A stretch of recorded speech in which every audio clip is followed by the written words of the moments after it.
acara Zoom Family Ministry, kita awali dalam doa. Bapa Surgawi, Bapa yang kami sembah, kami kenal di dalam putra-Mu Tuhan Yesus, kembali anak-anak-Mu yang tergabung di dalam Singlum Family Ministry, datang menghadap hadirat-Mu, mengucap syukur dan berterima kasih atas berkat kebenaran firman-Mu. Kau telah kumpulkan kami untuk menaikkan puji-pujian kami.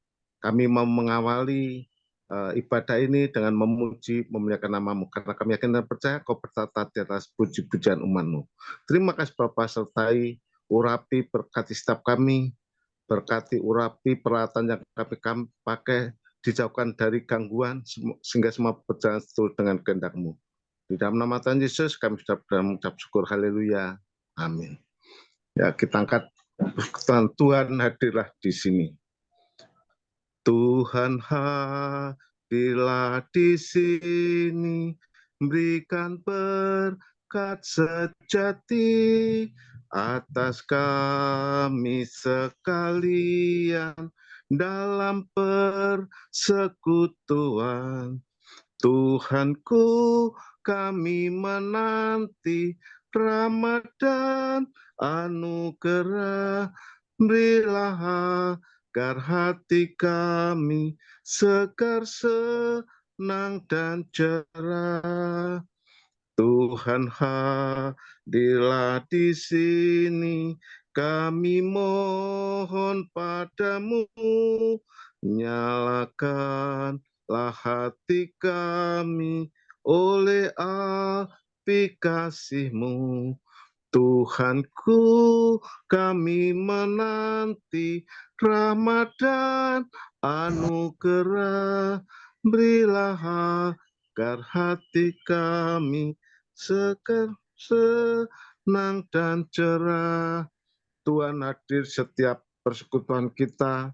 Tuhan memberikan damai sejahtera-Nya di dalam setiap kehidupan kita orang percaya. Tuhan selalu memberikan hati kita segar, senang, karena Tuhan selalu memberkati setiap kehidupan kita, sehingga ibadah Lingsum Family Ministry ini dapat menjadi berkat bagi setiap kita. Karena itu kita harus hidup benar di hadapan Tuhan. Kita angkat pujian, hidup kita yang benar. Hidup kita yang benar haruslah mengucap syukur, dalam Kristus bergemar, janganlah terkebur, dalam susah pun senang, dalam segala hal aku bermazmur dan ucap syukur, itu kehendaknya. Apa arti hidupmu? Bukankah ungkapan syukur karena Kristus penebus berkorban bagimu?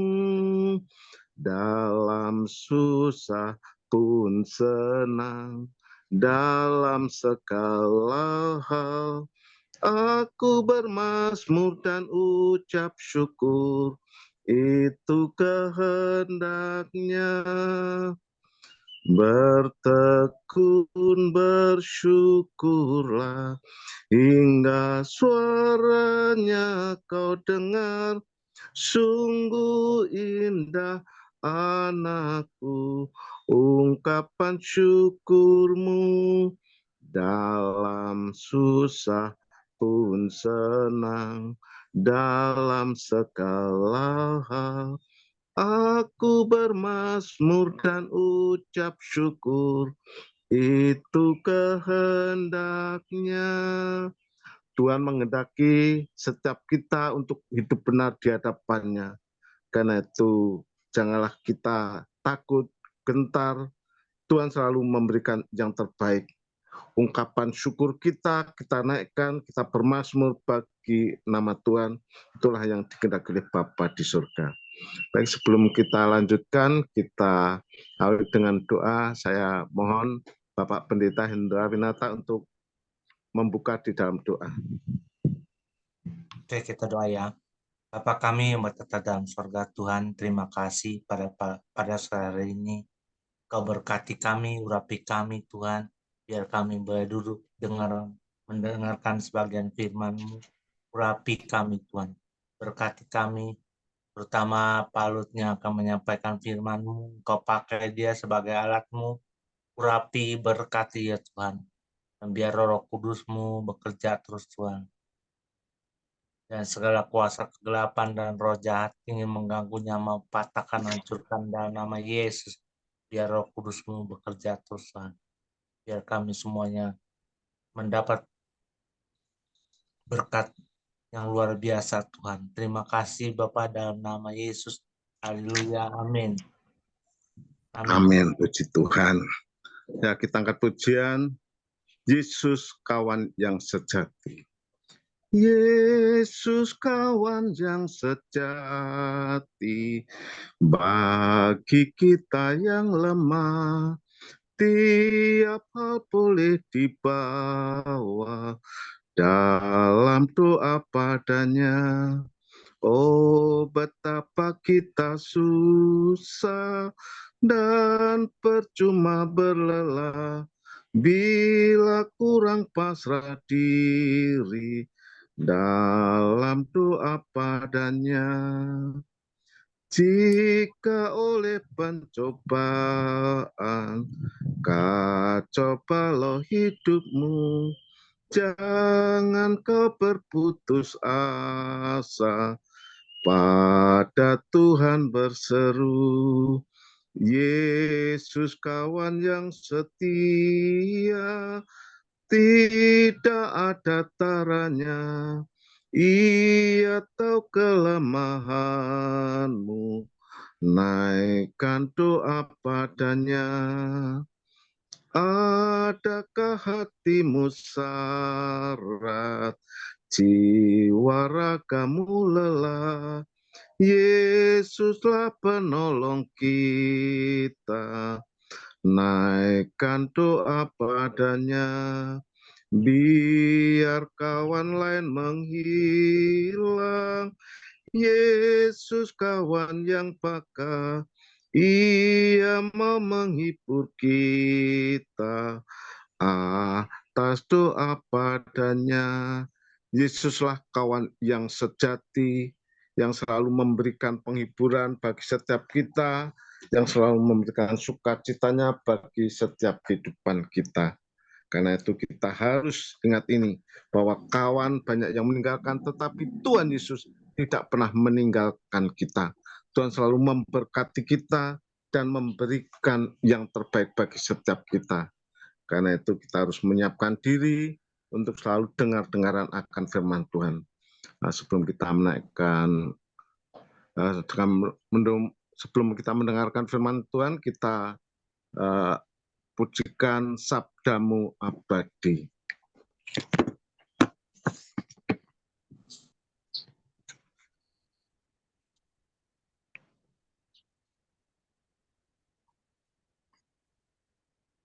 Sabdamu abadi, suluh langkah kami yang mengikutinya, hidup sukacita. Dalam badai topan, sabdamu pedoman, dalam kekelaman, jalan kami aman.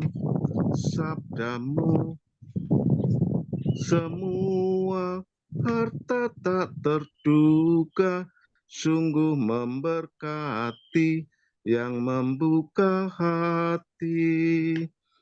Tolong agar kami rajin mendalami, lalu melakukan sabdamu ya Tuhan. Kita selalu mendengarkan sabda Tuhan dan kita lakukan di dalam kehidupan ini hari lepas ke hari. Artinya kita harus selalu memperhidupkan Kristus di dalam kehidupan kita hari lepas ke hari. Untuk menyampaikan firman, saya mohon hambanya Bapak Pendeta Lut, saya serahkan. Ya, baik.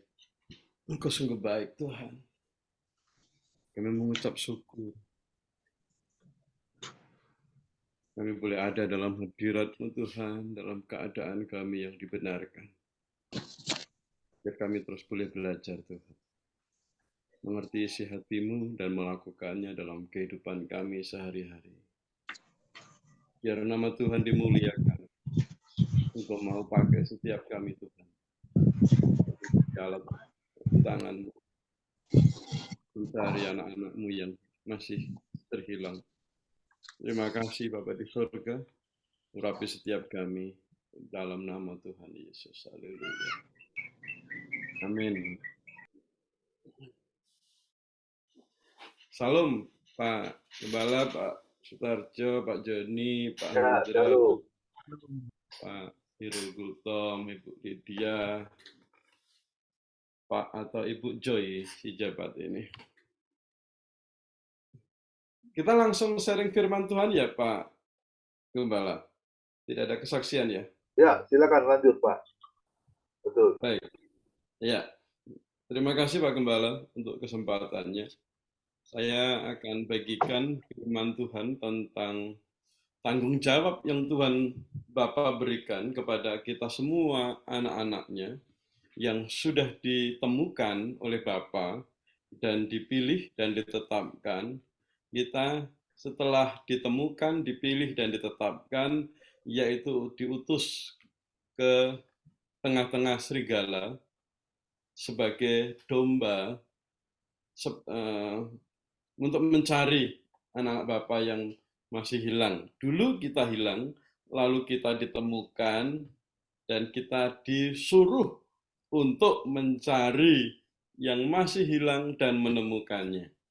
Setelah menemukannya, lalu kita diperintahkan oleh Bapa untuk membawa pulang anak-anak yang sudah ditemukan itu. Baik. Mencari anak-anak Bapa yang hilang, yang saya pahami ini adalah tugas utama dan tugas mulia kita sebagai the ambassador of Christ. Seperti Bapa mengutus aku, demikianlah aku mengutus engkau. Begitu kira-kira ya. Tugasnya itu sama. Yesus meninggalkan surga. Dia adalah Allah. Dia adalah pencipta itu. Dia adalah juru selamat yang tidak menganggap kesetaraannya sebagai Allah, tetapi dia menjadi manusia dan datang ke bumi untuk mencari anak-anaknya yang hilang. Reaching everyone, everywhere, at any time, itu menjadi tema hidup saya, Bapak Ibu, dimanapun dan kapanpun, ya, dengan siapapun. Saya akan terus menceritakan tentang the great mission. Lalu kita menjadi the great commissioner. Kita adalah utusan Bapa itu. Perumpamaan yang Tuhan Yesus pakai adalah di Lukas 15 ayat yang keempat. Siapakah di antara kamu yang mempunyai 100 ekor domba dan jikalau ia kehilangan seekor di antaranya, tidak meninggalkan yang 99 ekor di padang gurun dan pergi mencari yang sesat itu sampai ia menemukannya. Sampai ia menemukannya. Itu menjadi kalimat yang sangat penting. Jadi bukan hanya mencari, tetapi menemukan. Itulah tugas kita. Jadi kalau belum menemukan bagaimana? Cari sampai ketemu. Karena firman Tuhan dikatakan sampai ia menemukannya. Bapak Ibu yang dikasihi Tuhan, kalau kita melihat perintah Tuhan, membaca perintah Tuhan, perintah Bapa, tolong cari anak-anakku yang hilang. Perasaan yang mesti kita rasakan adalah perasaan Bapa. Perasaan hati seorang bapa yang kehilangan anaknya itu hancur, itu remuk, karena anaknya hilang dan Bapak ini ingin menemukan anaknya. Bapak Ibu, kalau saudara membaca berita tentang anak yang hilang misalnya, kalau saudara dan saya membaca dan kita tidak terenyuh hati kita, ada sesuatu yang nggak pas di dalam hidup kita, Bapak Ibu. Karena itu bukan anak saya, ngapain saya sibuk-sibuk, Bapak Ibu. Pikirkan hati Bapak atau orang tua yang anaknya hilang. Anak yang disayanginya, yang ditunggu-tunggu, anak yang digadang-gadang akan menjadi penerus, tetapi hilang entah di mana anak ini. Dan saya merasakan begitu hancur hati seorang bapak, hati seorang ibu yang anaknya hilang. Saya tidak tahu apakah di sini pernah kehilangan, ada Bapak Ibu yang pernah kehilangan seorang anak, entah itu hilang memang karena ada kasus penculikan ya, atau hilang karena meninggal. Hati orang tua akan sangat hancur, Bapak Ibu.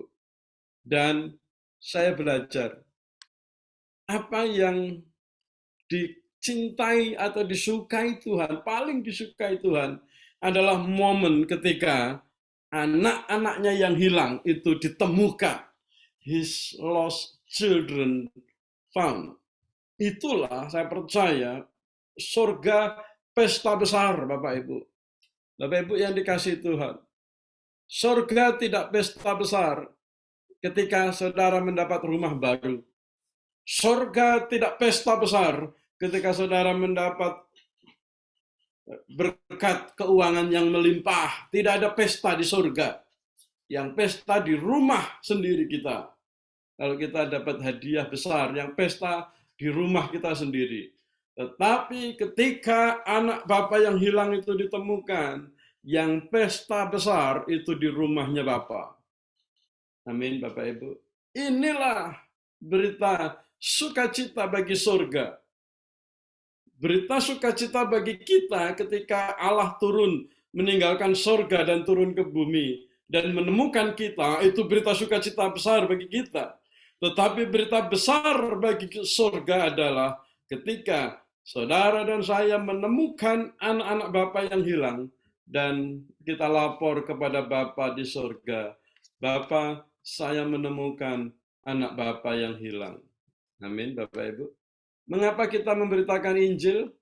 Karena itu pergilah, jadikanlah semua bangsa muridku, dan baptislah mereka dalam nama Bapa dan Anak dan Roh Kudus, dan ajarlah mereka melakukan segala sesuatu yang telah kuperintahkan kepadamu, dan ketahuilah aku menyertai kamu senantiasa sampai kepada akhir zaman. Dan perintah Tuhan ini ada di keempat Injil, Bapak Ibu. Semua Injil mencatat tentang perintah Tuhan ini. Itu tadi Matius, sekarang ini Markus. Artinya ini menjadi satu perintah yang sangat-sangat penting.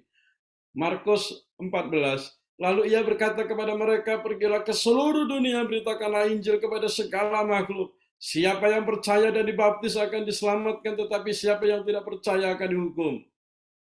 Markus, Lukas sekarang.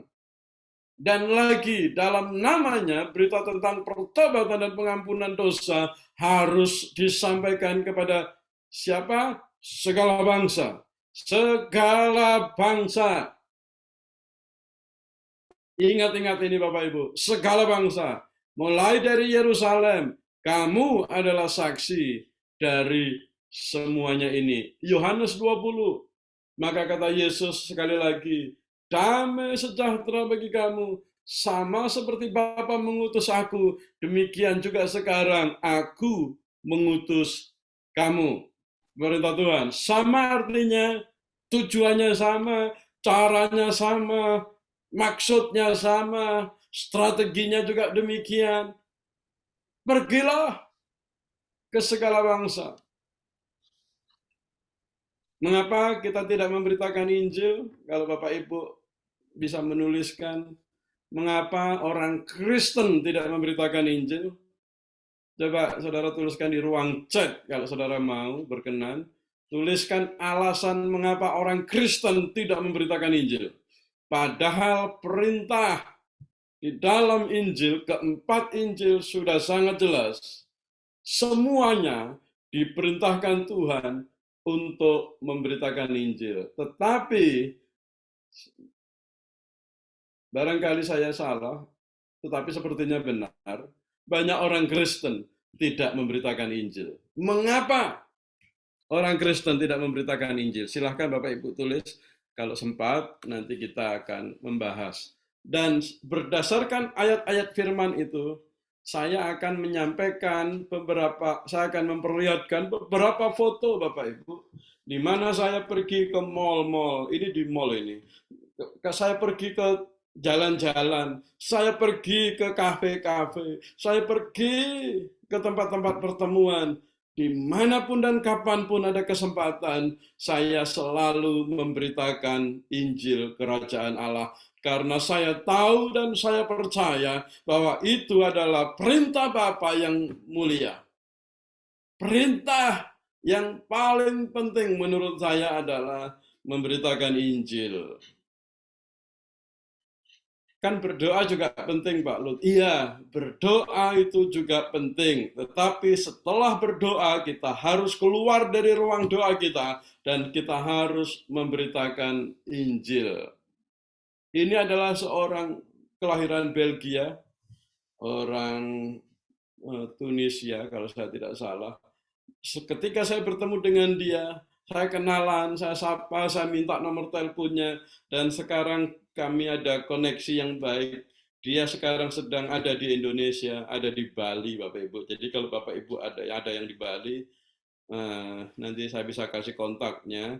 Kemarin dia kasih tahu saya, Lut, saya sedang ada di Bali, saya sedang cari rumah di Bali, apakah bisa dibantu? Saya sedang membantu orang ini untuk mencari rumah, dan saya mulai perkenalkan Yesus kepada dia. Kalau ini orang Indonesia, Bapak Ibu. Saya ketemu dia di depan supermarket, saya tanya dia namanya, lalu saya tanya nomor teleponnya, dan dia ini sedang kuliah di Belgia, dan saya ajak ngopi dengan istri saya. Waktu saya ketemu dia, saya tidak sama dengan tidak dengan istri saya, tetapi saya bilang istri saya ada di kafe di depan, ayo kita ngopi bareng, dan saya undang dia ke gereja, Bapak Ibu. Untuk menyapa orang itu perlu keberanian. Dan keberanian itu datang dari Tuhan Yesus, dari Roh Kudus. Ini orang Arab, Bapak Ibu, di Belgia, di jalan, dia sedang di depan kafe, saya tanya dia, saya doakan, saya tanya, mau saya doakan dalam nama Tuhan Yesus, kamu pasti selamat, kamu mau terima Tuhan Yesus, saya doakan di situ, Bapak Ibu, di tengah jalan. Ya macam-macam orang di sini tuh. Ini orang Perancis, dia nangis-nangis, dia begitu gagah perkasa. Ketika saya motornya besar ini orang ini. Ketika saya tanya, "Mengapa kamu duduk di sini?" Dia nangis, saya tanya begitu. Dia bilang, "Tidak ada, banyak sekali orang lewat, tetapi tidak satu pun orang yang mau menghampiri saya dan bertanya, 'Kamu ini orang asing, duduk di dekat saya dan kamu bertanya, mengapa saya di sini?' Saya diusir sama istri saya tidak tahu lagi mana tidur di mana." Dan akhirnya orang ini mau didoakan, Bapak Ibu. Nah, jamahan-jamahan kecil seperti inilah yang diperlukan oleh orang-orang di luar sana. Saya menyebutnya anak-anak Bapa yang hilang, Bapak Ibu. Ya, selalu diberitakan tentang Tuhan Yesus. Ini kemarin siang, Bapak Ibu. Saya turun ke jalan, saya ketemu ini orang Maroko, dia orang Muslim. Saya tanya, kalau dia Muslim selalu saya tanya, kamu sholat apa tidak? Kamu ke masjid apa tidak? Dan orang ini bilang, saya tidak perlu ke masjid. Tapi Islam dia, tapi Muslim dia. Kenapa kamu Muslim tidak ke masjid? Karena saya percaya Tuhan. Saya tidak perlu agama. Dia bilang begitu, Bapak Ibu. Kalau begitu kamu sepikiran dengan saya bilang begitu. Saya ini saya ini Kristen, saya percaya Tuhan, tetapi saya juga tidak perlu agama untuk ketemu Tuhan. Jadi saya minta namanya ini Ahmed, dia seorang Maroko, saya minta nomor teleponnya. Ini di jalan juga. Di jalan ini saya ketemu orang-orang asing, orang-orang baru, Bapak Ibu. Ya, ini orang keturunan Yaman, Bapak Ibu, di kota Brussels. Saya kenalan, saya sapa dia, dia senyum, kita ambil foto, begitu dia sukacita. Dan setiap kali ketemu orang, saya minta namanya yang pertama, lalu minta nomor teleponnya yang kedua. Yang ketiga, saya undang dia ke gereja. Wah, itu menjadi pekerjaan sehari-hari saya, Bapak Ibu. Tiap hari, kemanapun saya pergi, saya selalu bilang sama mereka, ini kelahiran Tunisia, Bapak ini. Ini 2 minggu lalu saya ketemu Bapak ini. Dan saya undang ke gereja, minggu lalu dia datang ke gereja. Ini Muslim, Bapak ini. Masih Muslim. Tetap Muslim, gitu. Tapi kemarin siang dia WhatsApp saya, Lut, saya mau ke gereja lagi nanti hari Minggu, katanya begitu. Mendekati orang dengan kasih. Motivasi saya mendekati orang adalah karena saya mengasihi jiwa-jiwa, karena saya mengasihi anak-anak Bapak yang hilang. Ini di dalam kafe ini, Bapak Ibu. Saya ketemu orang ini di depan kafe. Pada waktu saya lagi antri mau masuk kafe karena banyak yang beli, banyak yang makan minum di situ sehingga tidak ada tempat. Lalu orang ini juga antri di depan. Lalu dia senyum sama saya senyum sama dia. Akhirnya kita kenalan, kita ngobrol dengan sukacita. Dia tahu saya orang Indonesia, dia tahu saya ini seorang pendeta. Setelah ada ruang yang kosong, lalu kami dipersilahkan masuk. Ketika meja mau dipisah begitu, supaya dia duduk sendiri dan saya duduk sendiri, Bapak ini bilang sama yang pelayannya, satukan mejanya karena kami duduk bersama-sama. Begitu Bapak Ibu.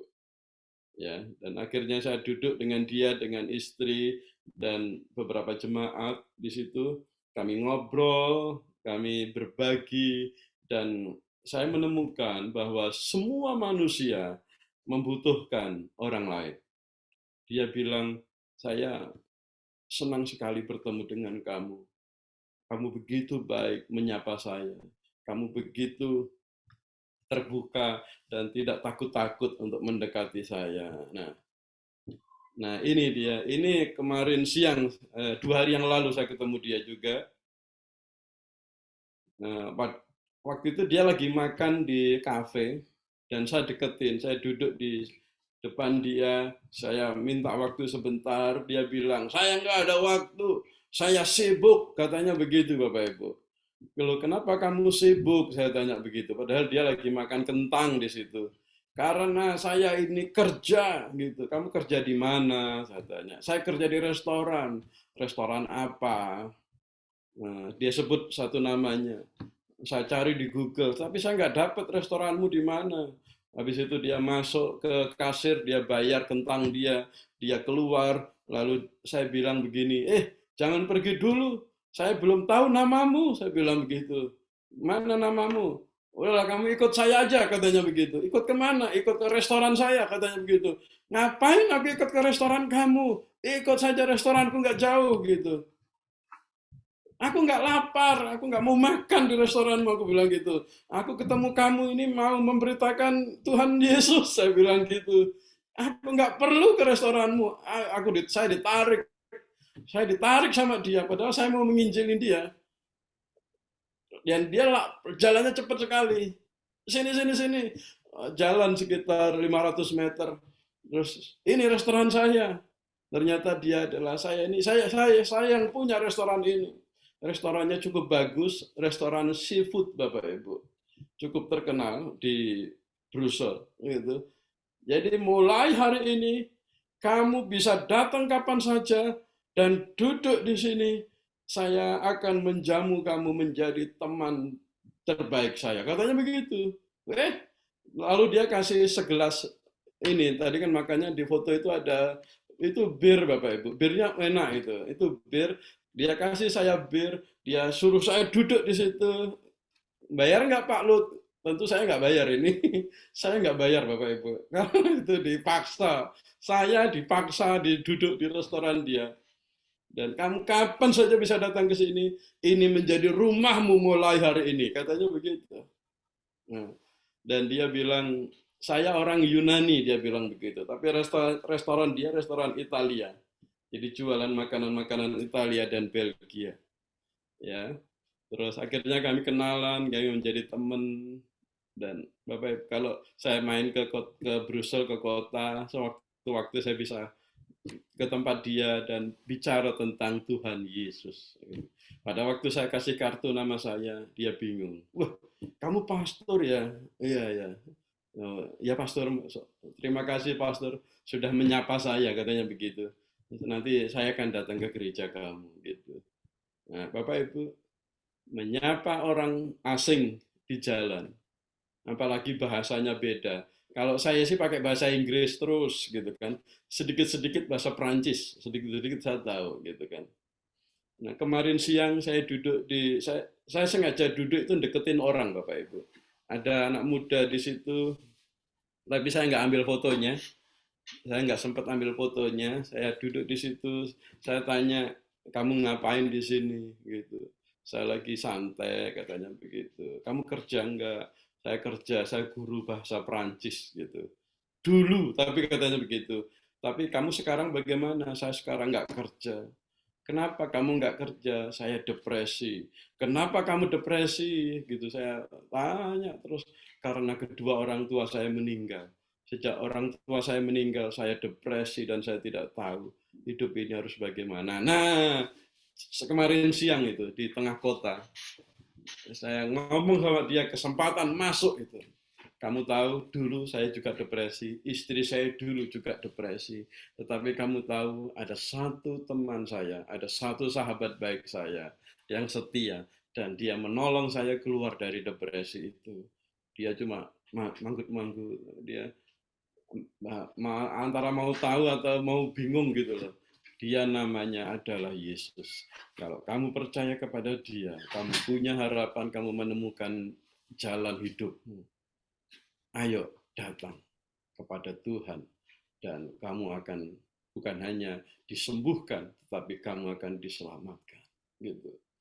Boleh saya minta nomor telepon kamu? Saya akan undang kamu untuk datang ke gereja. Dia bilang, saya tidak percaya gereja. Katanya begitu. Kamu ke gereja enggak? Saya ke gereja ketika saya lahir, ketika saya menikah, dan ketika saya mati. Saya akan ke gereja.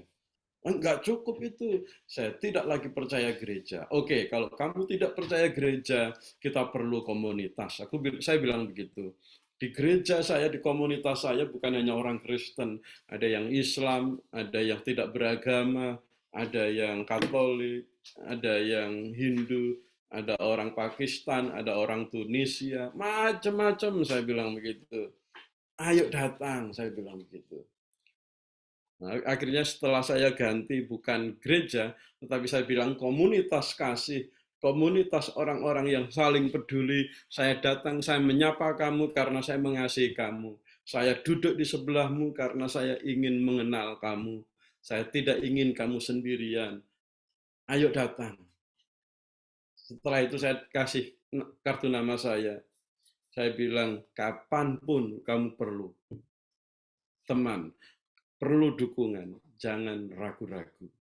Telepon saya bilang begitu Bapak Ibu. Artinya apa? Saya menyediakan bahu saya menyediakan diri saya, supaya saya bisa menahan beban tanggung jawab itu dengan sukacita. Lalu ini adalah orang Iran Bapak Ibu ini. Ini orang Iran. Sudah 4 tahun di Belgia, lagi menunggu kartu. Doakan supaya bisa dapat kartu segera dan bisa hidup baik di Belgia. Dan dia ini, saya tanya, waktu kamu datang ke Belgia, kamu sudah percaya Tuhan atau kamu sudah percaya Tuhan sejak dari Iran? saya menemukan Tuhan di Belgia, katanya begitu Bapak Ibu. Puji Tuhan, dia sudah menjadi orang percaya. Dan ini adalah salah satu teman saya dari Amerika, 2 orang ini, seorang penginjil yang luar biasa, dimanapun dan dengan siapapun. Orang ini juga begitu, dia cerita, dia katakan bahwa Yesus itu Tuhan.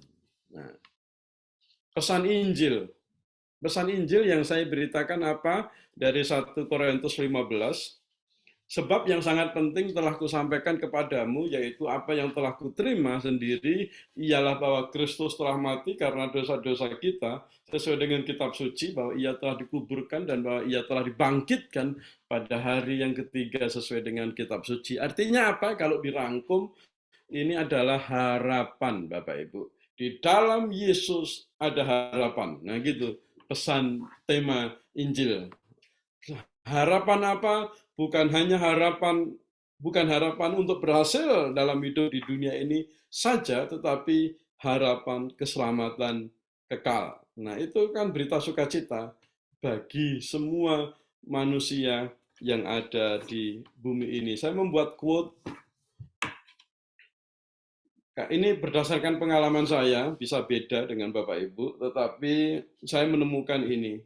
Ketika saya menyiapkan khotbah, di depan orang-orang percaya, di depan Bapak Ibu seperti ini, di dalam gereja, saya tidak pernah merasa terintimidasi. Tetapi ketika saya mendekati orang, memberitakan Injil selama 5 menit kepada orang yang belum percaya, itu lebih menantang daripada khotbah 50 menit di depan orang percaya. Karena ketika saya mendekati orang Tunisia, saya mendekati orang Iran, saya mendekati orang Maroko, Bapak Ibu, semuanya Muslim. Dan saya memang targetkan orang-orang yang belum percaya Tuhan. Saya dekati mereka, bagi saya itu adalah lebih menantang. Dan inilah ciri-ciri anak Bapa yang hilang, ya, hidupnya tidak punya harapan. Keadaannya menyedihkan, pandangannya kosong, murung, terlihat putus asa dan bingung, suka marah-marah dengan semua keadaan. Dan ini kemarin saya mengalami peristiwa yang cukup mengasihkan, cukup menghibur saya Bapak Ibu, yaitu apa? Ketika saya melihat 2 orang ibu-ibu sedang minum kafe, sedang minum kopi, saya dekatin dia karena meja sebelahnya kosong. Saya angkat kursi, Bapak Ibu.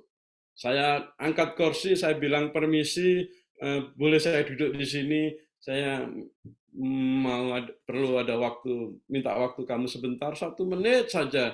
Apa yang terjadi, Bapak Ibu? Dia berdiri, dia ngamuk, dia putar-putar, dia angkat kursinya itu, dia geser lagi kursinya, jauhkan dari saya. Dan dia pakai bahasa Perancis, dia usir saya Bapak Ibu dengan tangannya gini. Kayaknya sih pergi sana. Kalau kamu nggak pergi, aku lempar kursi. Nah, itu menyenangkan Bapak Ibu. Puji Tuhan. Dalam hati saya daripada dilempar kursi, mau ya dilempar roti gitu kan. Dia di depan dia itu, di meja dia itu ada roti yang belum dimakan. Dia baru pesen kayaknya. Saya dekatin, mungkin dia pikir saya ini akan minta roti dia atau minta uang dia. Nggak tahu saya. Kamu nggak tahu saya ini mau ngomong kabar keselamatan ini. Malah diusir-usir. Tapi saya suka cita diusir-usir Bapak Ibu. Puji Tuhan, itu senang. Kesenangan seorang yang memberitakan Injil itu adalah ketika diusir-usir. Karena kalau semua menerima, nggak asik. Nggak semua menerima itu. Semua datang baik-baik. Oh iya. Kalau diusir, dilempar roti, enak itu. Puji Tuhan. Dan saya selalu, kalau beli, saya sering beli minum, kopi atau teh, kayak gitu. Saya suka begitu. Sebelum saya bayar, saya selalu tanya kasirnya, siapa namamu? Gitu. Kamu asli dari mana? Habis itu, nanti saya datang lagi, saya nggak langsung bilang, ayo percaya Yesus, pasti kamu selamat. Saya nggak selalu bilang begitu, Bapak Ibu. Nanti besok lagi saya lewat lagi, karena kafenya di pinggir jalan, saya lihat dia masih ingat saya dada gitu kan, kasih jempol. Nanti kalau saya mampir lagi, saya minum lagi, Habis itu kalau yang jaga beda, saya tanya, orang itu kemana? Gitu, namanya ini saya sebut. Loh, kamu kenal dengan teman saya ya? Kenal. Saya tanya dia juga, namamu siapa? Jadi saya kenal dengan banyak pelayan kafe, Bapak Ibu. Di restoran, pelayan-pelayan restoran itu semua tak tanyain namanya. Biasanya kan orang nanya wifi ya, saya nanya nama Bapak Ibu. Karena apa? Ketika kita tahu namanya, kita bisa dekat. Amin Bapak Ibu, itu rahasia. Rahasia untuk saya. Ketika saya tahu namanya, saya bisa dekat. Gitu. Karena kalau saya tidak tahu nama orang yang saya ajak ngomong, itu akan selalu ada batas. Dan ketika ada batas, kita tidak bisa menyentuh hatinya. Itu rahasianya. Jadi, Bapak Ibu yang dikasih Tuhan, itu tip kecil dari saya. Ketika saudara mau menginjil, tanya namanya dulu. Setelah tahu namanya, ngobrol ya, jadi teman gitu kan. Setelah itu, setelah saudara menjadi teman, saudara akan gampang untuk ngomong yang lain-lain. Nah, jadi kalau ada orang-orang yang sulit kan untuk mendekati orang, itu makanya saya tadi bertanya, mengapa orang tidak memberitakan Injil? Salah satu jawabannya Pak Joni bilang karena tidak ada kesempatan atau waktu. Mungkin Pak Lo. Amin. Benar atau benar ini? Apakah tidak ada kesempatan? Kalau kita tidak membuat kesempatan, kesempatan itu tidak akan datang. Tentang waktu. Kalau kita tidak meluangkan waktu untuk memberitakan Injil, waktu itu tidak akan pernah datang, Bapak Ibu. Jadi memang saya memutuskan setiap hari minimal 1 jiwa saya Bapak Ibu. Nggak banyak-banyak, setiap hari 1 jiwa mendengar nama Tuhan Yesus. Gitu saya. Apalagi kalau jalan, saya pernah jalan 5 menit, 5 atau 10 menit saya dapat 3 jiwa di dalam bis Bapak Ibu. Itu dahsyat. Setiap kali saya duduk gitu kan, di sini kan bis, di sini kan setiap 100 meter ada stopan. Saya pastikan sebelum orang ini turun, saya harus tahu namanya dan saya harus dapat nomor teleponnya gitu. Ketika saya duduk di sebelah saya ada orang, saya lihat-lihat keadaan kalau di dalam bis itu, apa yang bisa saya jadikan entry untuk ngomong. Saya lihat-lihat dia, waktu itu di tangannya sedang ada luka gitu kan. Di tangannya ada luka, saya tanya, kenapa tanganmu itu? Gitu. Saya nggak langsung tanya namanya Bapak Ibu, saya tanya tangannya. Kenapa tanganmu? Nah, kalau dia ramah dia akan menjawab. Dia akhirnya menjawab, saya ini kena pisau tangan saya pada waktu saya potong-potong. Gitu. Kamu sudah kasih alkohol belum? Saya mulai perhatikan. Terus, ngomong-ngomong namamu siapa? Saya tanya begitu Bapak Ibu. Nah, orang Kristen itu kadang-kadang bingung bagaimana cara memulainya. Setelah saya dapat nama, saya dapat nomor telepon, dia turun. Saya belum sempat menceritakan Tuhan Yesus. Dia turun, lalu ada satu orang masuk duduk di sebelah saya juga, orang Afrika. Saya lihat-lihat lagi. Saya lirik gitu, dia nggak senyum. Saya bilang, karena dia rambutnya diikat-ikat gitu panjang sekali. Saya tanya, ini rambutmu ini bagus sekali, saya bilang begitu. Ini bagaimana cara bikinnya? Dia nggak mau lihat saya. Kayaknya dia agak-agak malu, dia cewek, masih agak muda. Kamu orang mana sih? Saya tanya begitu. Saya orang Ghana, dia bilang begitu. Ghana ya, karena saya pernah ke Ghana, jadi nyambung. Kamu orang Accra ya? Accra itu ibu kotanya. Bukan. Ya. Kumasi itu kota besar. Kalau di Indonesia, Jakarta itu Accra, mungkin Kumasi itu Bandung gitu. Kumasi ya, iya saya orang Kumasi. Saya pernah ke Ghana, makanannya enak, saya bilang begitu. Santai jadinya Bapak Ibu. Saya di Ghana itu makan nasi pakai pisang, iya kita juga begitu. Tapi namamu siapa gitu? Dia sebut namanya, saya bilang Ghana itu orangnya Katolik semua ya kayaknya ya, iya Katolik Roma. Boleh tahu namamu gitu?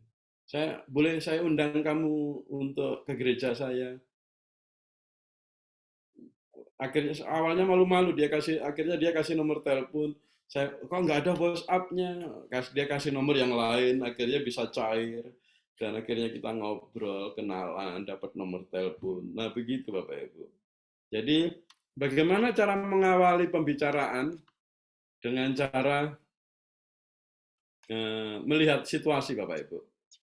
Ya, memang mungkin tidak semuanya harus saat itu juga percaya Tuhan Yesus.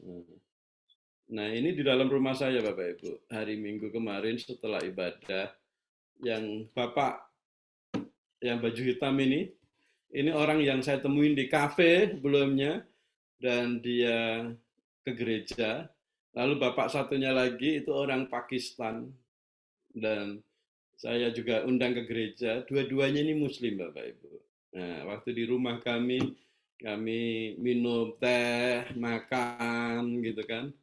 Mereka pada beli kue kayak gitu. Nah, ini pekerjaan sehari-hari yang saya lakukan.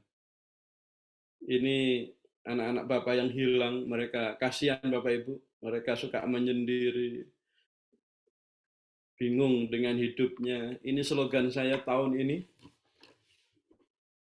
selaras dengan Empower 21 yang baru saja selesai di Belanda.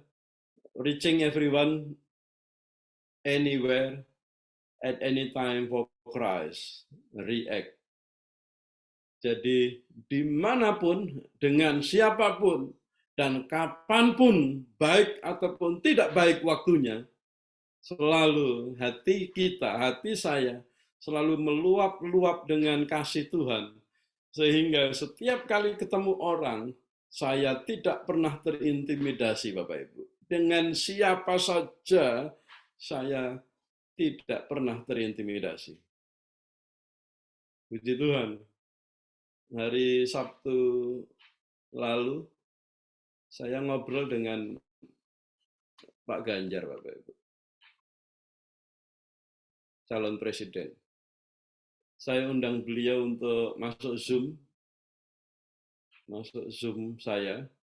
Puji Tuhan dia masuk, dan dia lagi dalam perjalanan ke undangan. Kenalan, saya sudah kenal dengan Pak Ganjar, sudah cukup lama sebenarnya. Tapi kemarin ada kesempatan untuk ngobrol langsung.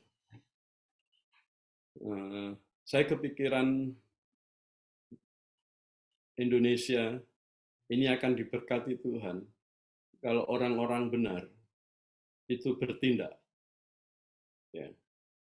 Dekati orang-orang yang baik, yang menurut saudara benar, dukung dia. Begitu kan jadinya kan. Supaya Indonesia itu bisa menjadi negara yang benar di hadapan Tuhan.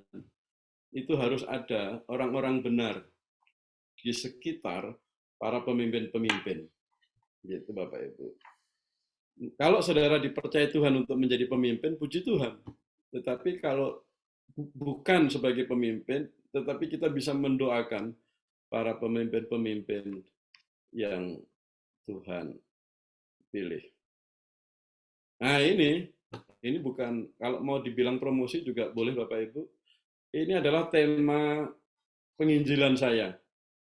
Christ is love. Tuhan itu kasih, dan karena kasihnya Tuhan offer forgiveness untuk siapa saja, di mana saja. Begitu Bapak Ibu. Jadi dengan modal cinta Tuhan, kita menyediakan bahu kita Bapak Ibu. Karena apa? Kalau ia telah menemukannya, kalau saudara dan saya telah menemukannya, menemukan siapa? Anak-anak Bapak yang hilang itu tadi, ia yaitu kita meletakkannya di atas bahu kita dengan gembira. Amin Bapak Ibu. Bahu berbicara tentang tanggung jawab. Bahu berbicara tentang beban. Artinya kita siap untuk menanggung beban jiwa-jiwa itu Bapak Ibu. Sampai mereka semua Tadi orang-orang yang saya taruh di slide tadi, sampai mereka semua benar-benar menemukan Tuhan.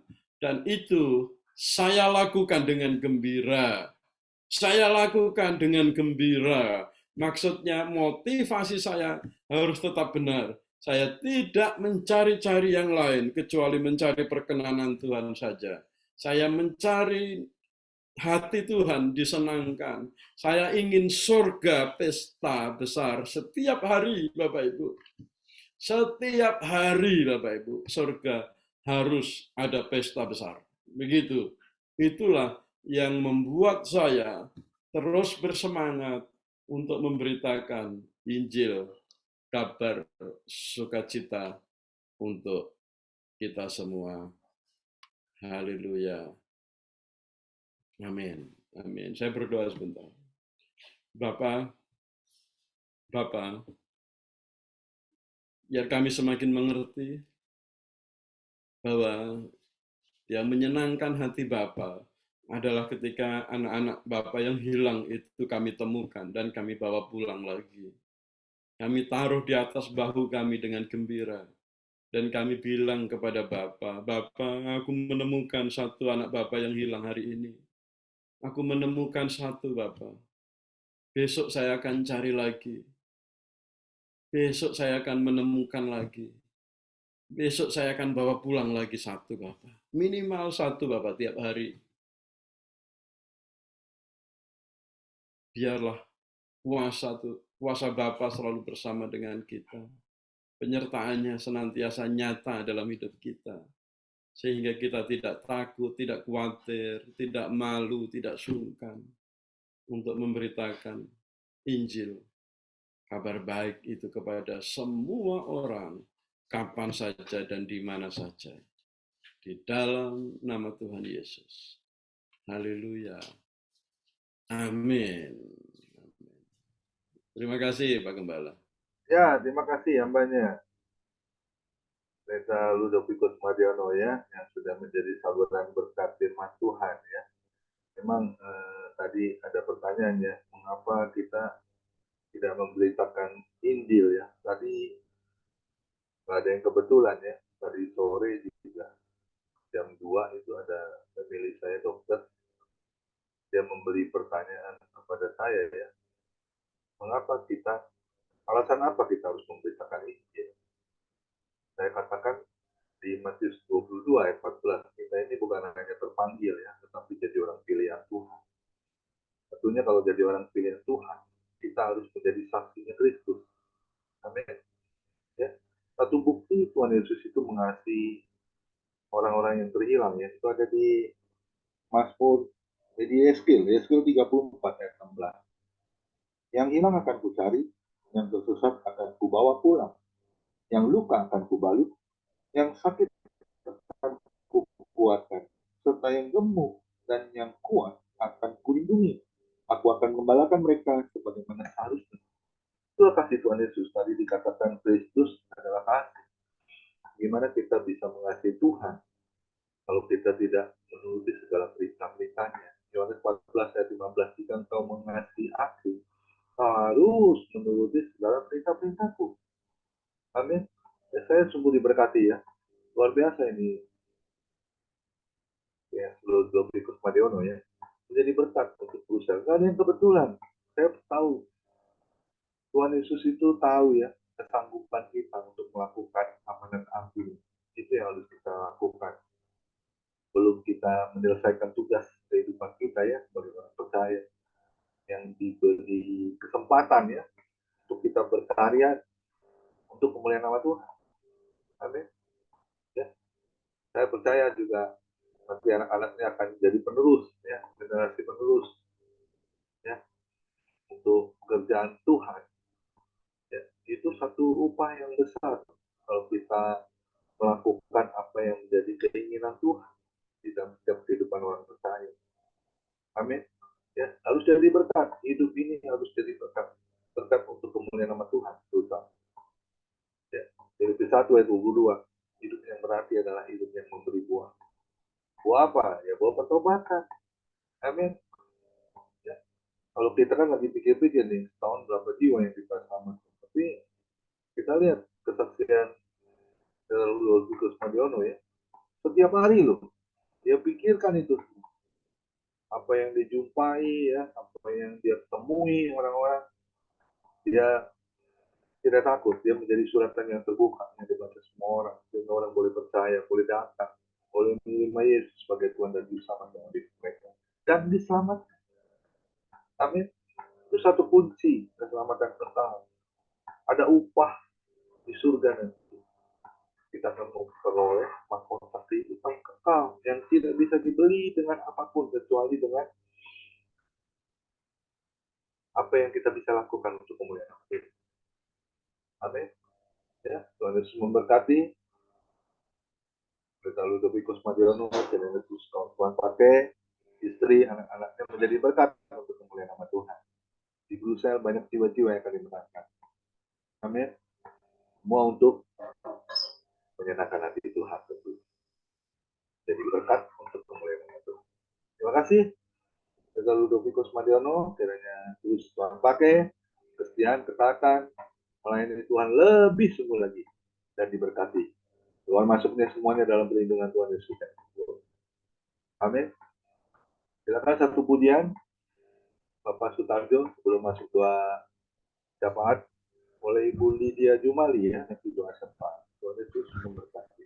Ya, kita tanggapi firman Tuhan dengan selalu mendengarkan suara Tuhan. Tuhan, janganlah biarkan ku tentukan nasibku, berilah hanya ku dengarkan keputusan hikmat-Mu. Aku ini pun selaku kanak-kanak yang bebal, Bapa jua bimbing aku ke kehidupan kekal. Aku ini pun selaku kanak-kanak yang bebal, Bapa jua bimbing aku ke kehidupan kekal. Saya serahkan namanya Ibu Pendeta Lydia Jumali. Tuhan, mari kita berdoa dalam doa. Bapa kami yang ada dalam surga, kami bersyukur, terima kasih Tuhan, di sore hari kami kembali mendapat firman kembali ya Bapa. Biar kasih-Mu terus menyertai Tuhan, Yesus pegang kami untuk mengikuti firman-Mu ya Bapa. Kami menyerahkan semuanya ke dalam tangan-Mu. Tuhan juga pakai terus Bapak Lut Tuhan yang sudah ini biar dan sampai jiwa yang benar kemuliaan nama Tuhan. Ya terus Tuhan berikan jiwa-jiwa yang belum percaya Tuhan, biar mereka boleh mendapat keselamatan yang dari Damu. Dikasih Bapak semuanya ke dalam tangan pengasih Tuhan, biar tangan Tuhan. Terima kasih, berkati buat seisi keluarganya, berkati Tuhan layanannya, biar semua Engkau serta Engkau campur tangan Tuhan. Terima kasih. Juga berdoa buat kami itu, berikan kekuatan kesehatan, biar semua berjalan dengan Tuhan, biar Tuhan kembali. Oh Tuhan, jam Tuhan daripada Tuhan. Terima kasih Bapak, kami minta keluarganya juga buat ibu, anak, mantu dan cucunya, pakai semua pelayan mereka menjadi berkat bagi kemuliaan Tuhan. Terima kasih Bapak, kami juga berdoa buat Bapak Pendeta. Kau juga berikan kesembuhan, kasih-Mu terus dan tangan. Tolong Tuhan buat ibu, buat anak mantu, Kau berkati, Kau lindungi, Kau jaga, pakai semuanya. Tuhan, terima kasih Bapak, kami serahkan semua yang mengikuti Zoom juga sore hari. Satu persatu Tuhan berkati menolong mereka, Tuhan berjalan, Tuhan menolong, Tuhan menyertainya. Kami juga berdoa buat Pak Sutarjo juga melayani ujian, Tuhan kau pakai terus, kau lindungi, jaga, biar kasih-Mu terus Bapak, kami serahkan semuanya ke dalam tangan pengasihan Tuhan, biar buat kami semuanya Tuhan, biar kami sehat terus Tuhan, jamahan kuasa menolong, biar tubuh kami sehat, semua sakit penyakit dihancurkan dalam nama Yesus, biar semuanya Tuhan yang menolong ya Bapak. Terima kasih Tuhan, kami juga menyerahkan ke dalam tangan pengasihan-Mu buat hamba-hamba-Mu, anak-anak-Mu Tuhan, pakai semua mereka dalam pelayanannya, ya, dalam apa yang mereka lakukan, biar tolong semuanya. Terima kasih Bapak, kami serahkan semuanya ke dalam tangan kasih-Mu, biar tangan Tuhan terus menolong, menyertai dan campur tangan Tuhan. Terima kasih Bapak, kami menyerahkan juga buat saudara, buat pemerintahan, tolong buat Bapak Presiden, Wakil Kabinet Pusat sampai ke daerah, Tuhan tolong semuanya, pakai mereka masih di tempat kerja Tuhan, biar semuanya ya Bapak, kami serahkan semua dengan kasih-Mu, biar tamu yang dipuji dan digungkan. Terima kasih Bapak, biar keamanan juga Tuhan tolong Tuhan. Terima kasih para menteri semua yang bekerja Tuhan tolong. Biar Tuhan terus menyertai dan campur tangan Tuhan. Terima kasih Bapak, kami serahkan doa dan permohonan kami. Kami percaya kuasa Tuhan didengar setiap doa kami. Tuhan akan mengabulkan doa kami. Tuhan akan. Terima kasih, kami menyerahkan semuanya ke dalam tangan kasih-Mu. Segala dan kemuliaan hanya bagi Tuhan. Di nama Yesus kami sudah berdoa. Haleluya, haleluya, amin, amin. Mari kita angkat kedua tangan kita terima berkat yang datangnya dari Tuhan Yesus Kristus. Tuhan Yesus Kristus adalah kekuatan dan perisaiku kepada mula kami semua percaya. Tuhan Yesus memberkati engkau dan Tuhan Yesus melindungi engkau. Tuhan Yesus menyinari engkau dengan wajahnya dan memberi engkau kasih karunia. Dan Tuhan Yesus menghadapkan wajahnya kepada kita semua Bapa yang hadir.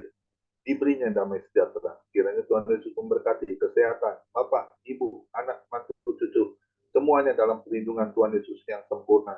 Yang sakit malam ini juga Bapak Ibu disembuhkan Tuhan Yesus secara sempurna dan ajaib.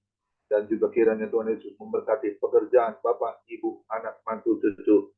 Apapun yang dilakukan tangan Bapak Ibu, semuanya dibuatnya berhasil dan beruntung dalam nama Tuhan Yesus. Dan juga kiranya Tuhan Yesus memberkati pelayanan Bapak Ibu, anak, mantu, cucu.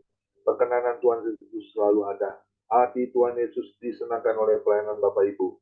Nama Tuhan Yesus ditinggikan, dipermuliakan, dan diagungkan.